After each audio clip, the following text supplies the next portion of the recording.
வணக்கம். ஜோதிடத்தில் இந்த குபேரன் விஷ்ணு ஸ்தானம், குபேரஸ்தானம், குபேரன் எங்கே இருக்கார் இப்படிலாம் நிறையா பேர் கேட்குறீங்க.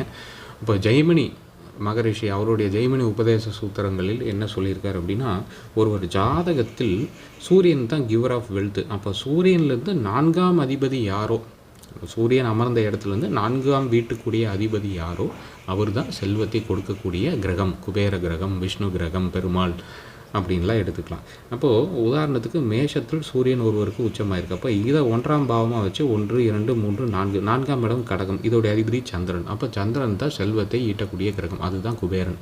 அப்போது இந்த சந்திரன் உச்சமாக இருக்கணும், நவாம்சத்துலேயும் உச்சம் நல்லா இருக்கணும், நல்ல இடங்களில் இருந்து நல்ல கிரகங்களோடு சேர்ந்தால் அதீத செல்வத்தை ஈட்டக்கூடிய அமைப்பை இந்த சந்திரன் தருவார். இதே சந்திரன் நீச்சமாக இருக்குது, சூரியன் 4ஆம் அதிபதி நீச்சமாக இருக்குது அப்படின்னா முதலில் செல்வத்தை தந்து பிறகு அந்த செல்வத்தை இழக்க நேரிடும், கம்பெனி திவாலாகும், இந்த மாதிரி விஷயங்கள். இது ராகு கேது கூட சேர்ந்திருந்தாலும் இந்த அமைப்பு வரலாம். அந்த தசை காலங்கள் வரும்போது அதீத செல்வத்தை ஈட்டக்கூடிய அமைப்பு வரும். இப்போ சூரியன் கேது சேர்ந்துருக்குன்னா அப்படியே ரிவர்ஸில் 4ஆம் இடம் 10ஆம் அதிபதி தான் குபேரன்.